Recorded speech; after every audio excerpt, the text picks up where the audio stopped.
కథల సమయంకు స్వాగతం. నేను మీ రమ్య. హలో అండి. ఈరోజు మనం మంతా భానుమతి గారు రాసిన జీవన వాహిని కథా సంపుటి నుండి హంస రాయబారం అనే కథ విందాం. చెప్పదలుచుకున్న చెప్పేసి టీవీ తెరవైపు దృష్టి మరల్చింది స్వప్న. నిజంగా? కళ్ళు విప్పార్చి అడిగింది పల్లవి. నల్లని ఒత్తైన కనురెప్పలు కనుబొమ్మల్ని తాకి నీలి కలువల దొంతర్ల మధ్యనున్న తటాకంలో ఈదుతున్న చేప పిల్లల్లా కదిలాయి కనుపాపలు. ఇదిగో ఈ కౌన్ బనేగా కరోడ్పతిలో కనిపిస్తున్న అమితాబ్ బచ్చన్ మీదొట్టు. ప్రకటనల జోరు మొదలైన వెంటనే రిమోట్ ఒక చేత్తో నొక్కుతూ ఇంకో చెయ్యి నెత్తిమీద పెట్టుకుని అంటున్న స్వప్నం చూసి చిరునవ్వు నవ్వింది పల్లవి. నవ్వుతున్నప్పుడు స్నేహితురాల మొహం నుండి వెలువడే కాంతి పుంజాల్ని పట్టుకోవాలన్నట్లు వంగుని దోసిలి పట్టింది స్వప్న. మధ్యలో బచ్చన్ ఎందుకులే, ఇంకొంచెం వివరంగా చెప్పు. వంగున్న స్వప్న నెత్తిమీద మొడుతూ అంది పల్లవి. స్వప్న, పల్లవి పేరు పొందిన ప్రైవేట్ బ్యాంకులో ఉద్యోగులు. ఇద్దరూ కలిసి బ్యాంకుకి మరీ దూరం కాని కాలనీలో 2 గదుల ఇల్లు తీసుకొని ఉంటున్నారు. స్వప్నకి సతీష్తో పెళ్ళై నెలైంది. వారం రోజుల శృంగార విహారయాత్ర తర్వాత ఆస్ట్రేలియా వెళ్లిన పతి మీద విరహంతో వీసా కోసం వేచి చూస్తూ భారంగా రోజులు గడుపుతుంది. ఆ రోజే వచ్చిన శుభవార్తతో సామాన్లు సర్దడం మొదలుపెట్టింది. 4 ఏళ్లుగా కలిసిమెలిసి ఉన్న స్నేహితురాలు త్వరలో వెళ్లిపోతుందని ఉదాసీనంగా ఉన్న పల్లవిని ఒక్క మాటతో ఉత్తేజపరిచింది స్వప్న. నిజంగా నిజం. ఇది కనుక అనుకున్నట్లు జరిగితే మనం మళ్ళీ త్వరలో ఒక దగ్గర ఉండొచ్చు. నిన్న స్కైప్లో చూశాను. ఎంత బాగున్నాడో తెలుసా? మనిద్దరిలాగే సతీష్, విఠల్ కొలీగ్స్, ఫ్లాట్మేట్స్. ఇప్పుడు పక్క అపార్ట్మెంటే తీసుకున్నాడట. వెంటనే నాకు చూపించవచ్చు కదా రాక్షసి, కోపంగా అంది పల్లవి. అది రాత్రి 3 గంటలకి తల్లి. తమరు మంచి నిద్రావస్థలో ఉన్నారు. నేను అతనితో మాట్లాడే కూడా. ఎంత బాగా మాట్లాడాడో. చాలా స్మార్ట్గా ఉన్నాడు. మేనరిజమ్స్లో మంచి టీవీ ఉంది. మీరిద్దరూ మంచి జోడీ అవుతారు. మరి అమ్మ వాళ్ళు ఏమంటారో? కులం, గోత్రం వగైరాలు. నీకు సెటిల్ అయినప్పటి నుంచి నాకు మొట్టికాయలు ఎక్కువయ్యాయి. తెగ వెతికేస్తున్నారు.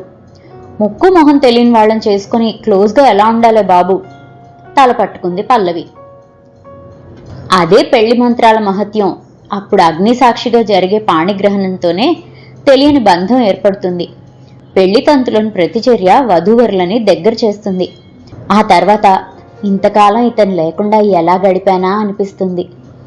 పరవశంగా అంటున్న స్వప్నని ఆశ్చర్యంగా చూసింది పల్లవి. మరి సతీష్ నీకు కొత్తగా అనిపించలేదా? మీరు పెద్దలు కుదిర్చిన పెళ్లే కదా. పైగా మీరు స్కైప్లో తప్ప ఒకరినొకరు చూసుకునే లేదు. ఊహో, మన వివాహ వ్యవస్థ గొప్పదనం అంతే. అనేక మంది పెద్దల ఆశీర్వచనాలు, దేవతల దీవెనలు మనసుల్ని కలుపుతాయి. ఆ కలిసిన మనసులే శరీరాల్ని కలుపుతాయి. ఇంతకీ ఏమంటావు? విఠల్ వాళ్ల కుటుంబం వివరాలు ఇవ్వనా? మీ వాళ్లకు అభ్యంతరం ఉండకపోవచ్చు. మాకు దూర బంధువులే కూడా నట.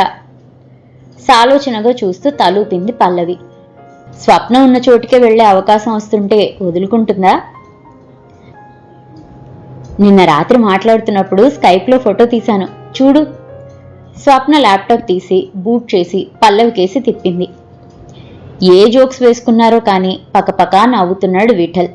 ఆ నవ్వే అతనికి అలంకారమైంది. అసంకల్పితంగా పల్లవి బుగ్గలు ఎర్రబడ్డాయి. ఓయ్, నే చెప్పలా? నువ్వు పెళ్లి వరకు కూడా ఆగేట్లేవు. కోపంగా చెయ్యెత్తబోయిన పల్లవిని తప్పించుకుంటూ పరిగెత్తింది స్వప్న. ఇంతకీ ఏం చెయ్యబోతున్నావు? హంస రాయబారం.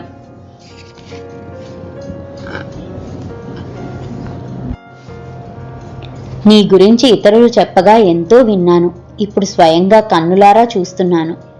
ప్రియా, ఏదైనా ప్రియభాషణ చెయ్యవా? నా చెవులు కూడా నీ మాటల మకరందాన్ని ఆస్వాదించి తరించగలవు. మౌనంగా తలవంచుకొని కూర్చున్న పల్లవి చేతిని తన 2 చేతులతోనూ పెదవులకి ఆనించుకొని అన్నాడు విఠల్. మీకు కవిత్వం కూడా వచ్చా? ఆశ్చర్యంగా అడిగింది పల్లవి, తల ఎత్తి కళ్ళు పెద్దవి చేసి. తామర పూరేకులు వంటి కళ్ల మీద పెదవుల నానించాలనే కోరికను అతి కష్టం మీద నిగ్రహించుకున్నాడు విఠల్. అబ్బే, ఎక్కడో చదివింది. హాలుడి గాథా సప్త స్థితిలో అనుకుంటాను. నాకు బాగా నచ్చి నాకు వచ్చిన భాషలో మనసులో దాచుకున్నాను. బాగుంది. మనం చదివిన ఇంగ్లీష్ చదువులకి ఆ మాత్రం కూడా గ్రేట్ కదా. విఠల్ చేతుల మధ్య ఇరుక్కుపోయిన చెయ్యిని తీసుకోవడానికి ప్రయత్నం చేస్తూ అంది పల్లవి. విఠల్ పట్టు మరింత బిగించాడు. అవును, నా గురించి ఎవరు ఏమేం చెప్పారేంటి? చేతిని అలాగే వదిలేసి నిస్సహాయంగా చూసింది. ఇంకెవరు? మీ హంస. ముందు నా విషయం నీకు చెప్పింది, తర్వాత నీ దగ్గర నుంచి వచ్చి ఇక చెప్పిందే చెప్పి ఊదరగొట్టేసిందనుకో. నలదమయంతుల రాయబారం చేసిన హంస నేర్చుకోవాల్సిందే నీ ప్రియసఖి నుంచి. చిరునవ్వు నవ్వింది పల్లవి. విఠల్ కిందకు వంగి 2 చేతులు దోసిలు పట్టాడు. ఓ, అయితే చాలానే అతిశయోక్తులు నడిచాయన్నమాట. లేదు ప్రేయసి, నేను ఊహించినది, స్వప్న వర్ణించినది ఇంకా తక్కువే. సార్. ఉలిక్కి పడి చూసిన విఠల్ పరిసరాలు గుర్తించి తల ఎత్తాడు, పిలుపు వినిపించిన దిక్కుగా. సర్వర్. ఎప్పుడో అతనిచ్చిన మెనూ తెరవని కూడా లేదు. 1 గోబీ మంచూరియా, 1 కార్న్ కెర్నల్ చెప్పేసి చూసావా అన్నట్లు కళ్ళెగరేశాడు విఠల్. తనకిష్టమైనవి తెలుసుకునే వచ్చాడన్నమాట. ముచ్చటేసింది పల్లవికి. విఠల్ పల్లవిలో నిశ్చితార్థం ఆ రోజు పొద్దున్నే జరిగింది.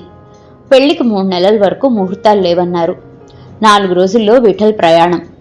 సాయంత్రం ఇద్దరూ తాజ్ కృష్ణాలో కలుసుకున్నారు. ప్రస్తుతం విఠల్ కాబోయే భార్య అందాలు ఆస్వాదించడంలోనూ, పల్లవి అతన్ని అర్థం చేసుకోవడానికి ప్రయత్నించడంతోనూ సమయం గడుస్తుంది. 4 గంటల పైగా మసక మసక వెలుతుర్లో విఠల్ చేస్తున్న చిలిపి పనులు ఎదుర్కొంటూ ఇద్దరూ కలిసి ఒకే కప్లో ఐస్ క్రీం తిన్నాక పల్లవి లేచింది. ఇంక బయలుదేరదాం విఠల్, ఇంట్లో ఎదురు చూస్తుంటారు, 10 దాటింది. విఠల్ కూడా లేచి పల్లవి మొహం దగ్గరగా మొహం పెట్టి చెవిలో చెప్పిన మాట విని నమ్మలేనట్లు చూసింది. చెవి దగ్గరగా వచ్చిన అతని పెదవి స్పర్శ మనసులో గిలిగింతలు పెట్టగా, ఇప్పుడే వస్తాను. తన బ్యాగ్ తీసుకొని లేడీస్ రూమ్ కేసి నడిచింది. ఏమిటి నువ్వనేది? ఏం మాట్లాడుతున్నావో తెలుస్తుందా? హాల్ కూడా బుక్ చేశాక ఇప్పుడు వాళ్ళకేమని చెప్తాం? పైగా ₹1 కూడా హాల్ వాళ్ళు తిరిగివ్వరు. 50,000 పోతుంది. అరిచి అరిచి ఆపేసిన అమ్మ కేసు చూడకుండా పల్లవి పెదవి కొరుకుతూ నిల్చుండిపోయింది. నిస్సహాయంగా చూస్తున్న తండ్రికి ఏమనాలో అర్థం కాలేదు. ఆ నిశ్శబ్దంలో చెవులు బద్దలయ్యేలా ఫోన్ మోగింది. ఏంటే పల్లు, నే విన్న నిజమేనా? ఎందుకలా చేశావు? ఇప్పుడే వస్తానని చెప్పి చెప్పా పెట్టకుండా హోటల్ నుంచి చెక్కేశావట. విఠల్ ఎంత హర్ట్ అయ్యాడో తెలుసా? అంతేకాదు, పెళ్లి క్యాన్సిల్ అని కూడా చెప్పు మీ నలమహారాజుకి. నీ ఫోన్ నా సమస్యను తీర్చింది. ఎలా చెప్పాలా అని ఆలోచిస్తుంటే ఇంటికొచ్చినప్పటి నుంచి బోన్లో ముద్దాయిలా నిలబడ్డాను. కొంపలు మునిగిపోతున్నట్లు ఇవాళే హాల్ బుక్ చేసేశారట. వాట్? నువ్వు విన్నది నిజమే. మధ్యాహ్నం ఎంగేజ్మెంట్ అయినట్లు ఫోన్ చేశాను, ఇప్పుడు క్యాన్సిల్ చేస్తున్నాను. ఎర్రబడిన మొహంతో కళ్లల్లో నీళ్లు వెనక్కి పంపే ప్రయత్నం చేస్తూ మాట్లాడుతున్న కూతుర్ని చూసి గుండె నీరైపోయింది కన్న తండ్రికి. దగ్గరగా వచ్చి ఏం పర్వాలేదన్నట్లు భుజం మీద చేయి వేశాడు. ఏమైంది పల్లు? ఏదో చిన్న చిన్న అపార్థాలై ఉంటే మనసు విప్పి మాట్లాడుకుంటే తొలగిపోతాయి కదా. దీనివల్ల మనం ఇంకెప్పటికీ కలుసుకోలేకపోవచ్చు. నువ్వెక్కడో నేనెక్కడో. ఆందోళనగా అన్న స్వప్నకి గట్టిగా పీల్చిన ఊపిరి, గాఢమైన నిట్టూర్పు సమాధానమైంది. సరే సరే, నేను కనుక్కుంటాను, తొందరపడకు. స్వప్న ఊరడింపు ఏమాత్రం కదిలించలేదు పల్లవిని.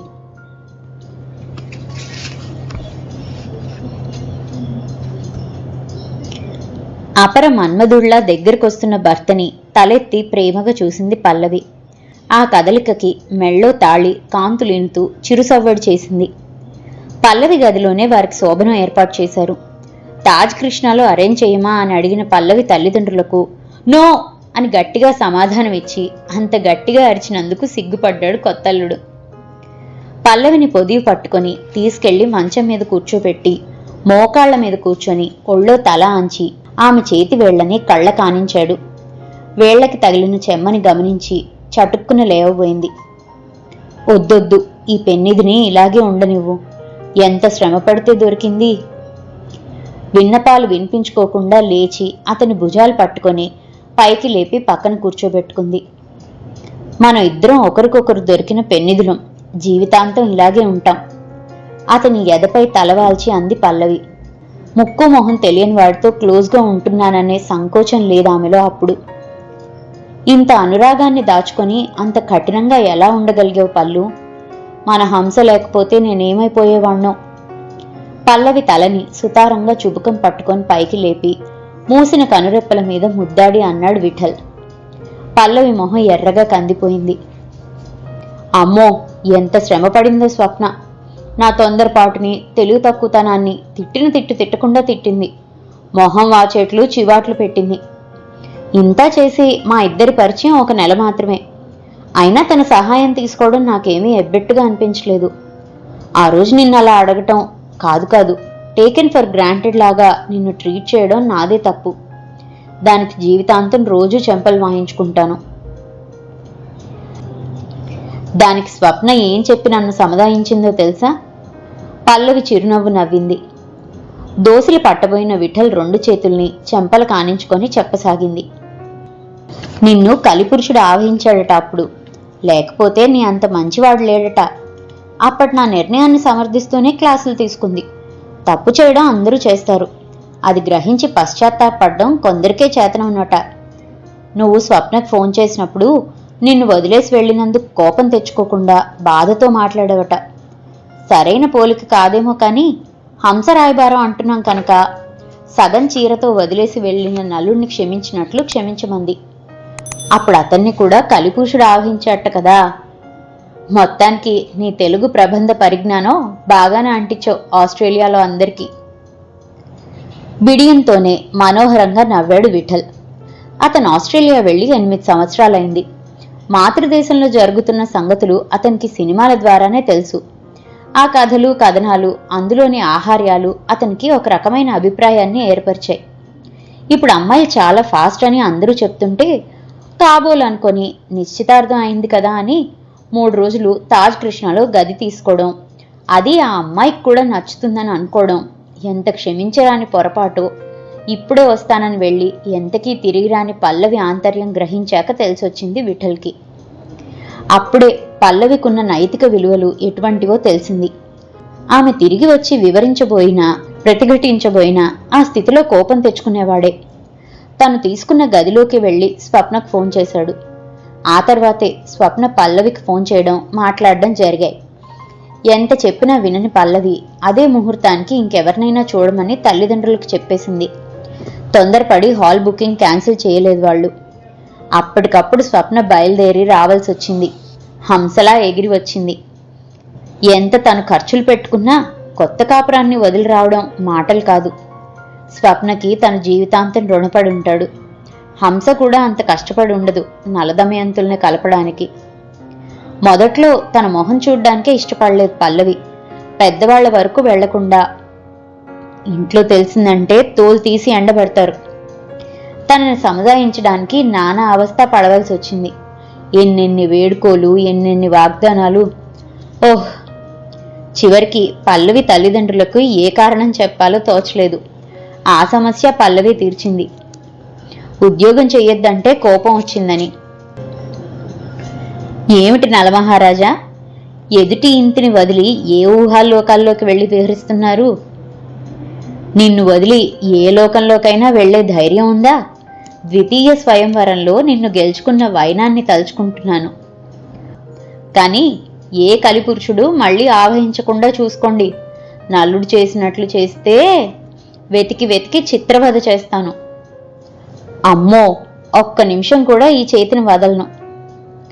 ఒక్క చెయ్యి పట్టుకునే రేయంతా గడిపేస్తారా ఏమిటి? చిలిపిగా అంటున్న పల్లవిని మరి మాట్లాడనీయలేదు విఠల్. ఇదండి మంతా భానుమతి గారు రాసిన హంస రాయబారం కథ. ఈ కథ స్వాతి సచిత్ర వారపత్రిక 2013 నవంబర్ సరసమైన కథల పోటీలో ప్రచురణకు ఎన్నికైన కథ. ఈ కథ గనుక మీకు నచ్చినట్లయితే కింద కనిపిస్తున్న హైప్ ఆప్షన్ని క్లిక్ చేసి ఈ కథ మరింత మందికి చేరువయ్యేట్లు ప్రోత్సహిస్తారని ఆశిస్తున్నాను. మరో మంచి కథతో మళ్ళీ కలుసుకుందాం. అంతవరకు సెలవు. ఈ కథ కనుక మీకు నచ్చినట్లయితే లైక్ చేయండి, షేర్ చేయండి. అండ్ మరిన్ని ఇంట్రెస్టింగ్ కథల కోసం ప్లీజ్ సబ్స్క్రైబ్ టు మీ కథల సమయం. Thank you.